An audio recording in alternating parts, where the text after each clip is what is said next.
Hey, read through the word, friends. It is good to be with you. It is February the 27th. Today's reading at first glance seems a little, can I just say boring? Yeah, probably Lisa would disagree with me. She just gets in all of that. And I'm sure if she was doing today's lesson, she would have all kinds of like bullet points in her notes. But some of this repetitive, let me just say the repetitive part gets a little boring, right? But I was studying, and as happens typically with me, I get to a commentary and something just stops me in my tracks. And as you know, one of my favorite commentaries is Enduring Word.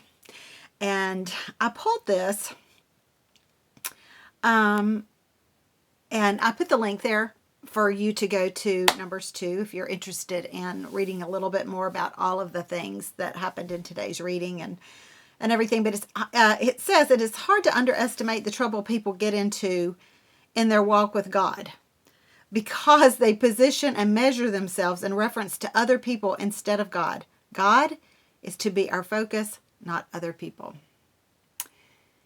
And it made me think of all the ites, as they were all the tribes, as they were lined up and organized around God's presence. I wonder if there was any animosity between the tribes of who was in the front and who was on the sides. And I wonder if there was any animosity over the years of the priest, the tribe of the Levites,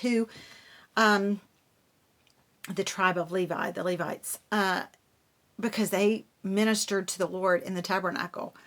And I even put in my something new. What if you wanted to opt out of that? I mean, that's a really hard job.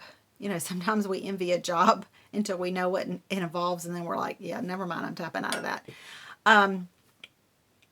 But so it made me think of that, of course, with this tying in this quote from Enduring Word.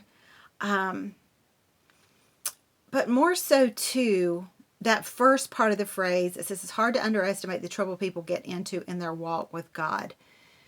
And I was like, yeah, that speaks to me. Because I position myself wrongly. God had a specific position for each group of tribes around his presence. And he had a reason for it. We might not know the reason why he put this group here, and organized it in that way, but he did. And it's real easy to get a little off balance when in our spiritual walk when we see other people positioned differently than us. And when we get a little bit off balance, off beat, we tend to make decisions based on our own logic, which is, for me personally, is never a good idea. In fact, I think it's in Proverbs. And this is the Wendy Pope paraphrase, the man who trusts himself is a fool.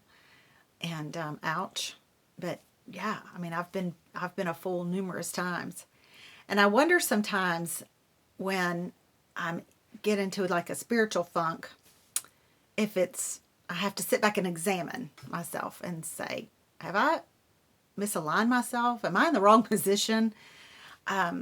What have I done to get myself in this trouble? And sometimes it's nothing. Sometimes I'm where I am because of decisions that other people made, or because God's trying to teach me a lesson, or teach me something. Maybe not a lesson like I got in trouble or anything, but he's teaching me something for the next part of my journey. But to stay out of trouble spiritually, I have three little points here I thought were really good for us to take away for today's lesson. And of course, there's a verse for them, because there's a verse, what? For everything. There's a verse for everything. Make plans, but allow God to order and ordain my steps. If we haven't seen anything, which we've seen so much about God in these first few books of the Bible in the first few months that we've been reading together, we've certainly seen that He is a God of order. And He is a God that is not going to move one day before His calendar says that He's going to do such a thing.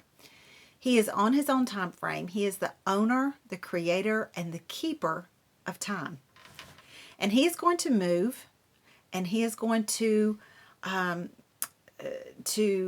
enact and start His plans according to His timetable, not ours. So I think it's foolish to not make plans, to sit around and wait. It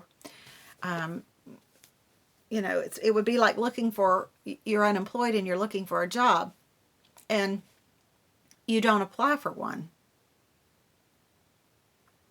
Because God's going to provide. He's Jehovah Jireh. Yeah, He is.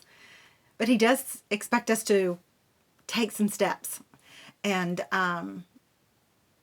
so, yeah, that would be like needing a job and not applying for one. So make some plans. Move forward in prayer and in study of the Word. Move towards God, that obedience towards God. And He's going to ordain the steps. And He's going to organize them and order them. Before we even get there. Because if we're in alignment with Him, we won't even know that He's ordering those steps. I mean, He does it so seamlessly and so beautifully and so gracefully. And measure everything that I do by God's standards, not the world's. Not what the world says is important, not what the world says is the perfect time, not what, some other type of advisor, podcast, preacher, whatever, says that this is a good time to do this, and you should do it in this way. Everything that we do and everything that we say should be done in order to God's standards. And the only way to truly know what God's standards are is to be in His Word, but also to be in constant communication with Him. And I've said this over and over again. Sometimes God's standard for you is different than what God's standard is for me.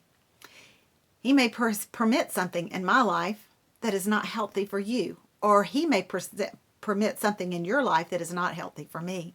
So there again, don't measure your standards by what she can do or what he can do or what they get to do. Seek the Lord, and that's how, and what He has for you and what He has right for you, and allow Him to lead and guide and order and ordain your steps. And then maintain your intimacy with God through prayer, through praise, worship, service, and the study of His Word. It's really basic. Praying, worshiping, being in His Word, and serving Him in whatever capacity you're able to do. Those are the ways that you stay in fellowship with God. Same way you would stay in fellowship with your best friend. You would call him every day. You don't call your friends every day. You stay out of touch with them. You don't know what's going on in their life. They don't know what's going on in your life. So invest in God and your relationship with God, your spiritual relationship with God, as if He were, and hopefully one day will be, your very, very best friend. What you give in your other relationships, your horizontal relationships, invest that same tenacity, that same energy, those same efforts in the vertical relationships that you have with God. And watch your steps be ordered and ordained. And I can almost promise, at least from my experience, you really do stay out of trouble when you walk in right standing with the Lord. We'll see you next time on Read Through the Word.